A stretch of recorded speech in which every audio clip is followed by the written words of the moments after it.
Hello दोस्तों, कैसे हो आप? मैं लेकर आ चुका हूँ आपके लिए एक और रहस्यमय हॉरर स्टोरी जो आपने पहले कभी नहीं सुनी होगी। इस स्टोरी के लेखक हैं जिला कासगंज के रहने वाले राजेंद्र सिंह वर्मा। तो चलिए दोस्तों शुरू करते हैं आज की स्टोरी। और अगर आप ऐसी ही हॉरर स्टोरी पसंद करते हैं तो हमारे चैनल को सब्सक्राइब कर लो और बेल को ऑल पर सेट कर लो।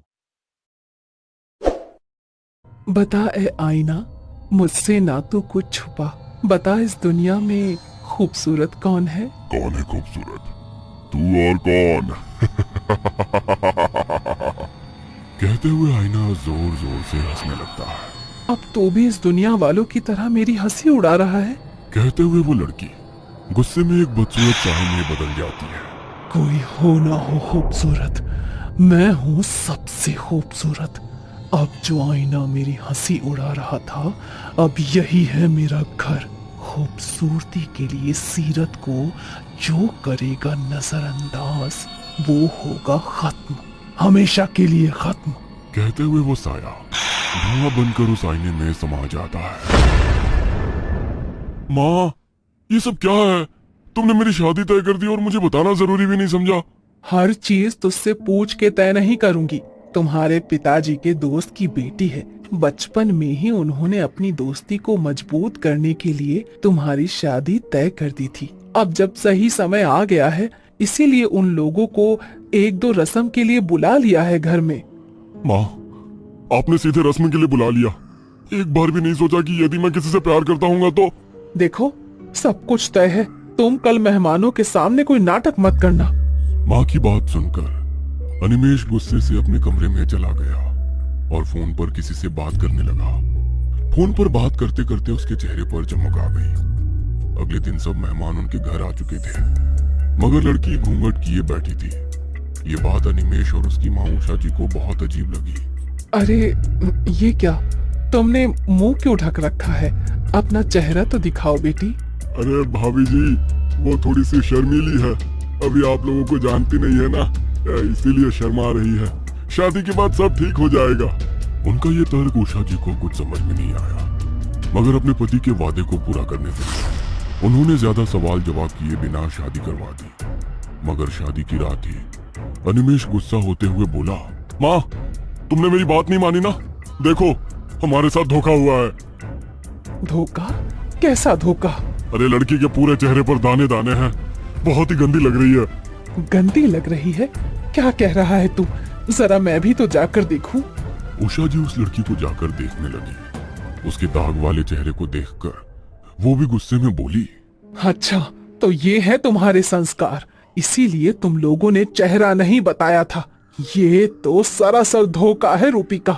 आई एम सॉरी, मैं आप लोगों को सब कुछ सच बताना चाहती थी, मगर मेरे घर वाले तैयार नहीं हुए। मेरी कोई गलती नहीं है। आप फिक्र ना करें, ये परमानेंट नहीं है, इनका इलाज चल रहा है। कुछ ही दिनों में ये ठीक हो जाएंगे।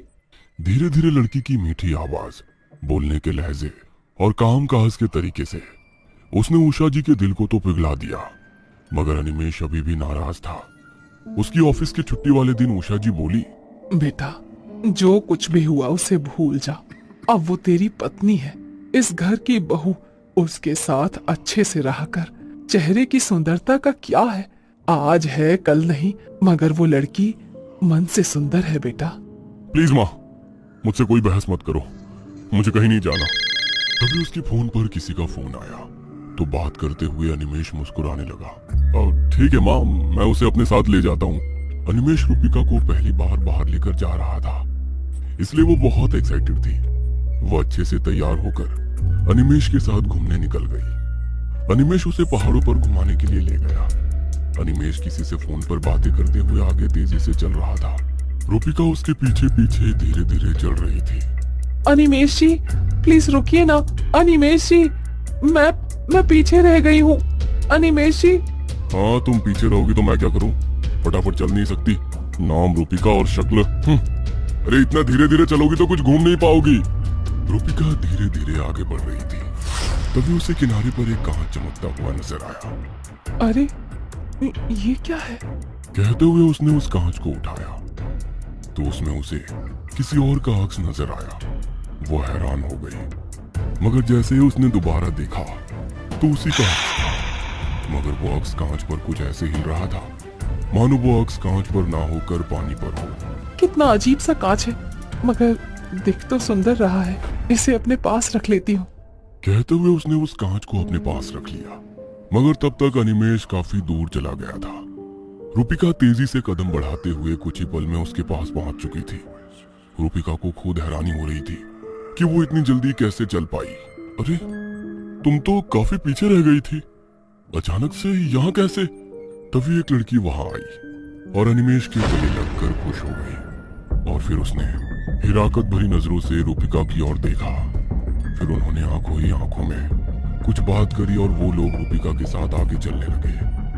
पहाड़ की चोटी पर पहुंचने के बाद, जहां पर बहुत कम लोग थे, वहां से उन्होंने सेल्फी खींचने के बहाने रूपिका को धक्का दे दिया। चलो, जान छूटी। अब हमारे मोबाइल में भी प्रूफ है कि हम सेल्फी खींच रहे थे जब ये हादसा हुआ। तुमने बहुत अच्छा प्लान बनाया था। सांप भी मर गया, लाठी भी नहीं टूटी। बस कुछ दिनों में हम दोनों एक हो जाएंगे। मैं भी बहुत दिनों से इसी का इंतजार कर रही थी। अब आंटी को भी हमारी शादी से कोई एतराज नहीं होगा। कहते हुए वो लड़की हंसने लगी और वो दोनों रूपिका के गिर जाने का शोर मचाने लगे। कोई है? प्लीज हेल्प मी, मेरी वाइफ यहाँ गिर गई है। उसकी आवाज सुनकर बहुत सारे लोग वहाँ पर इकट्ठे हो गए। कुछ देर में पुलिस वहाँ पर आ गई और अपनी टीम के साथ रूपिका को ढूंढने लगी, मगर उन्हें कहीं भी रूपिका नहीं मिली। सर देखिए, नीचे बहुत गहरी खाई है, अभी रात होने वाली है। हम उसका रेस्क्यू सुबह ही शुरू कर सकते हैं। रात भर में यदि उसे कुछ हो गया, कोई जंगली जानवर ने उसे खा लिया तो हम लोग इस वक्त कुछ भी करने में सक्षम नहीं है सर। आप लोग भी अपने घर जाइए, सुबह देखते हैं क्या कर सकते हैं। अनिमेष और वो लड़की एक दूसरे को देखकर मुस्कुराने लगे और इंस्पेक्टर के साथ ही पहाड़ से उतरकर जैसे ही अपनी कार के पास पहुंचे, कार में रुचिका बैठी हुई थी। तुम यहाँ? तुम तो... हाँ जी, मैं बहुत देर से आपका यहाँ पर इंतजार कर रही थी। तुम पहाड़ पर क्या कर रहे थे? अनिमेष हैरानी से उस लड़की की तरफ देखता है। लड़की गुस्सा होकर वहां से चली जाती है। अनिमेष रूपिका की साइड वाली सीट पर बैठकर ड्राइव करने लगता है। तो बैक मिरर में रूपिका का चेहरा बहुत ही भयानक नजर आता है। वो डर कर अगले ही पल जैसे ही रूपिका को देखता है तो वो पहले की तरह ही नॉर्मल थी। घर पहुंचकर अनिमेष गुस्से से अपने कमरे में चला गया। रूपिका, क्या हुआ है इसे? ये इतने गुस्से में क्यों है? रूपिका रहस्यमयी तरीके से मुस्कुराते हुए अनिमेष के पीछे पीछे अपने कमरे में चली गई। देर रात पलंग तेजी से हिलने लगा। रूपिका, ये क्या कर रही हो? कहते हुए वो जैसे ही पीछे पलटा, रूपिका वहां पर नहीं थी। वहां पर था तो वो कांच था जो रूपिका ने पहाड़ पर से उठाया था। ये कांच, ये यहाँ कहाँ से आया और ये इतना अजीब सा क्यों है? जैसे ही अनिमेष ने उस कांच को उठाया, एक बहुत ही भयानक सी आकृति उसमें नजर आ रही थी। बता, इस दुनिया में सबसे खूबसूरत कौन है? मैं? और कौन? और कौन? मैं।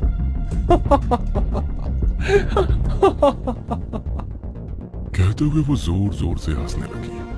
अनिमेष ने उस भयानक आकृति को देखकर उस कांच को फेंक दिया। जैसे ही उसने कांच को फेंका, उसमें से धुआं निकलकर बाहर आया और उसने एक औरत का रूप ले लिया।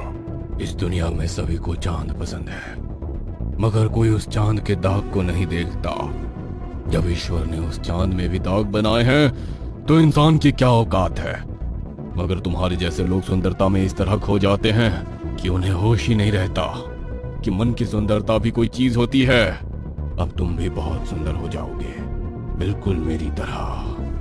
कहते हुए उस साय ने अनिमेष का हाथ पकड़ा तो उसके पूरे शरीर पर दाने दाने हो गए। उसमें से रक्त और मवाद बह रहा था। नहीं, ये नहीं हो सकता। तुम मेरे साथ ऐसा कुछ नहीं करोगी। इससे अच्छा कि तुम मुझे मार दो। गुरु, इंसान का मजाक उड़ाने वाले हर व्यक्ति के साथ ऐसा ही होगा। अब ना ही तू जी पाएगा और ना ही मर पाएगा। बोलते हुए वो साया फिर से उस कांच में समा गया। बता है आईना, बता इस दुनिया में सबसे सुंदर कौन? मैं। और कौन? मैं और कौन? कहीं आप भी तो सुंदरता को चाहने वालों में से तो नहीं है? वैसे तो ज्यादातर लोगों की तरह मेरा भी भूत प्रेत पर विश्वास नहीं था। ये सब मुझे इंसान के डर से बने हुए ख्याल या उनका वहम लगता। इसलिए मुझे कभी भी रात में अकेले सफर करने या सुनसान जगह पर जाने से डर नहीं लगता था। पर कभी कभी जिंदगी हमें कुछ ऐसे हालातों से रूबरू करवाती है कि सच्चाई और वहम इन दोनों का फासला ही खत्म हो जाता है। रात का समय, एक सुनसान सा रास्ता, हवा से बातें करती हुई मैं और मेरी बाइक।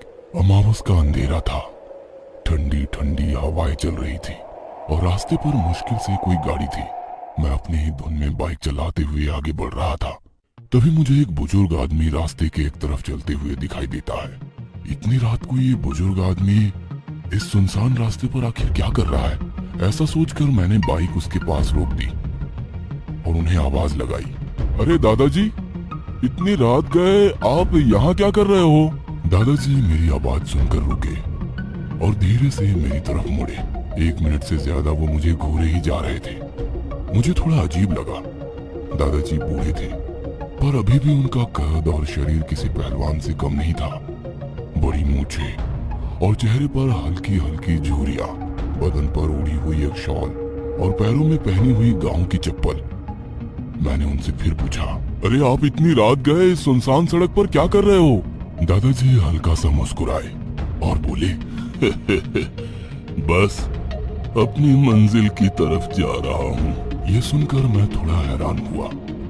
वैसे तो मैं कभी किसी अजनबी को लिफ्ट नहीं देता था, पर एक बुजुर्ग आदमी इतनी रात गए सुनसान सड़क पर चलते हुए आखिर जा कहाँ रहा था, ये सवाल मेरे जहन में था। मंजिल? कौन सी मंजिल? एक देहाती जैसे दिखने वाले बूढ़े की मंजिल क्या हो सकती है?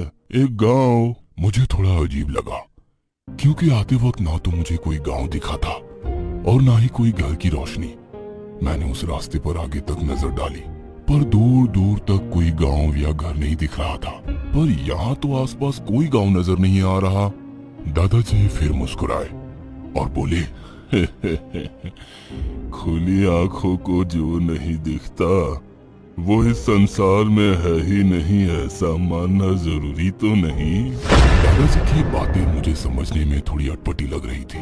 मैं बात समझ गया हूँ, ऐसा प्रतीत करने के लिए अपना मैंने सिर हिलाया, पर मेरी शक्ल के भाव से दादाजी सब समझ गए। हम बूढ़े गांव वालों की बातें तुम जैसे शहर बाबू के पल्ले नहीं पड़ेगी। नहीं दादाजी, ऐसी कोई बात नहीं है। मैं तो बस आपकी मदद करने जा रहा था। कभी कभी किसी की मदद करना भारी भी पड़ सकता है। और दादाजी की ये बातें मेरे पल्ले नहीं पड़ रही थी। एक अकेले बूढ़े आदमी की मदद करने मैं यहाँ रुका हूँ और ये आदमी मुझसे ऊट पटांग बातें कर रहा है। आखिर इसे मेरी मदद की जरूरत है या नहीं? मुझे लगा था आपको मेरी मदद की जरूरत होगी, इसलिए मैं यहाँ रुका था, पर आप तो मुझे ही खरी खोटी सुना रहे हो। इस पर दादाजी ने हंसते हुए कहा, तुम्हारा बहुत बहुत शुक्रिया, पर मेरा गांव यहीं पास में ही है, मैं पैदल चला जाऊंगा। इतनी देर से मैं वहां रुका था। अगर ये बात पहले ही कह दी होती तो मैं अब तक आगे पहुंच चुका होता, पर एक बुजुर्ग आदमी को क्या ही कहना। ऐसा सोचकर मैंने गाड़ी स्टार्ट की। ठीक है दादाजी, मैं चलता हूँ तब। इतने में उस आदमी ने मेरा हाथ पकड़ लिया। मैं थोड़ा डर गया। अब तक ये आदमी सिर्फ अजीब अजीब बातें कर रहा था, पर अब तो इसने मेरा हाथ पकड़ लिया। मैंने झिझकते हुए पूछा, क्या हुआ दादाजी, आपको कुछ चाहिए? दादाजी ने मेरा हाथ छोड़ दिया, मेरी तरफ देखा और मुस्कुराते हुए बोले, तुम मेरी मदद के लिए रुके, मुझे दादाजी कहा, इसलिए मैं तुम्हें एक पते की बात बताता हूँ। ये रास्ता खत्म होने तक तुम्हें आगे कोई भी दिखे, कोई भी पुकारे, पर तुम किसी भी हाल में रुकना नहीं। दादाजी की और एक अटपटी और डरावनी बात। आखिर वो आदमी इस बात से मुझे क्या समझाने की कोशिश कर रहा था? या फिर वो आदमी सड़क का कोई पागल था जो मेरे गले पड़ गया था? मैंने उससे जान छुड़ाने के लिए कहा, हाँ दादाजी, मैं नहीं रुकूंगा। मैंने जल्दी से बाइक का गियर डाला और एक्सीलेटर दिया। मेरी बाइक अब फिर से उस रास्ते पर चल पड़ी। मैंने शीशे में देखा तो वो बूढ़ा अभी भी मेरी तरफ देखकर हंस रहा था। मैंने अपनी बाइक की स्पीड बढ़ाई और उस आदमी को पीछे छोड़ दिया। हे भगवान, जान छूटी। लगता है कोई पागल ही होगा जो इतनी रात गए सुनसान सड़क पर चल रहा है और मदद के लिए पूछने पर ऐसी अटपटी बातें कर रहा था। मैं फिर से हवा से बातें करते हुए उस काली रात में अपने धुन में बाइक चलाने लगा। मेरे मन में प्रश्नों का जंजाल बन रहा था। क्या सच में वो आदमी पागल था? क्या सच में वहां आसपास कोई गांव होगा? और उस आदमी ने मुझे इस रास्ते पर ना रुकने की सलाह क्यों दी? ये सब सवाल मेरे मन में बवाल खड़ा कर रहे थे कि अचानक मुझे आगे रास्ते पर एक गाड़ी दिखाई दी जिसकी हेडलाइट की तेज रोशनी मेरी आंखों पर पड़ने लगी। लाइट इतनी तेज थी कि मुझे बाइक चलाने में दिक्कत होने लगी। मैंने अपनी बाइक रोकी और उस गाड़ी वाले पर चिल्लाने लगा, अरे कौन है? लाइट बंद करो, तुम्हारे इस तेज रोशनी से आने जाने वालों को दिक्कत हो रही है। पर ना उस गाड़ी की लाइट बंद हुई और ना ही किसी इंसान का कोई जवाब आया। अब मेरा खून खौलने लगा। एक तो उस बूढ़े आदमी ने मेरा वक्त जाया किया और ऊपर से ये गाड़ी वाला भी मुझे साइड नहीं दे रहा। मैंने अपनी बाइक खड़ी की और उस गाड़ी की तरफ चिल्लाते हुए बढ़ा, अरे बहरे हो क्या? सुनाई नहीं देता? लाइट बंद करने को बोल रहा हूं। मैं गाड़ी के पास गया और अंदर देखा तो गाड़ी में कोई नहीं था। मुझे थोड़ा अजीब लगा, पर जैसे ही मैंने पीछे मुड़कर देखा तो मेरे होश उड़ गए। एक आदमी जिसका मुंह बुरी तरह कुचला गया था, एक हाथ आधा टूटा था जिससे खून बह रहा था और पेट इतना फटा था कि अंदर की आंतें साफ साफ दिख रही थी। उस पर मेरे बदन से पसीना बह रहा था। डर के मारे मेरा मुंह खुला का खुला था और शरीर ठंडा पड़ गया था। वह मुझे देखकर हंसा। हंसने के लिए जब उसने अपना मुंह खोला तो उसकी जुबान नीचे गिर गई, जो कि जमीन पर गिरकर छटपटाने लगी। अचानक उसकी जुबान उछलकर मेरे पास आई। मैं डर गया और वहां से भागने लगा। उस सुनसान सड़क पर जहां रोशनी की कोई गुंजाइश नहीं थी, मैं पागलों की तरह दौड़ रहा था। बचाओ, कोई है, बचाओ! पर मेरी चीखें हवा में ही कहीं खो रही थी। उन्हें सुनने वाला वहां कोई नहीं था। भागते भागते मुझे एक टूटा हुआ मकान दिखा। मैं जल्दी से उस मकान की तरफ गया। मकान का दरवाजा खुला ही था, शायद वहां कोई रहता नहीं था। मैं उस मकान के अंदर चला गया और दरवाजा जोर से बंद कर दिया। मैं एक कोने में जाकर बैठ गया। मेरा पूरा शरीर कांप रहा था। इतनी ठंड में भी मेरा माथा पसीने से भरा था और मेरा दिल जोर जोर से धड़क रहा था। मेरे मन में अजीब अजीब ख्याल आ रहे थे। क्या वो कोई भूत था या कोई और? वो बूढ़ा आदमी इन सब के बारे में कैसे जानता था? कहीं ये वही बूढ़ा आदमी तो नहीं? ये सारे सवाल मेरे जहन में घूम रहे थे। दरवाजे पर जोर जोर से दस्तक पड़ने लगती है। दस्तक के साथ साथ एक डरावनी आवाज भी रात के सन्नाटे को चीरते हुए मेरे कानों पर पड़ती है। मेरे दिल की धड़कनें तेज होने लगती है। मेरा शरीर कांपने लगता है। मेरा पूरा शरीर पसीने से भीग जाता है और मेरे मुंह से एक जोर की चीख निकलती है, नहीं!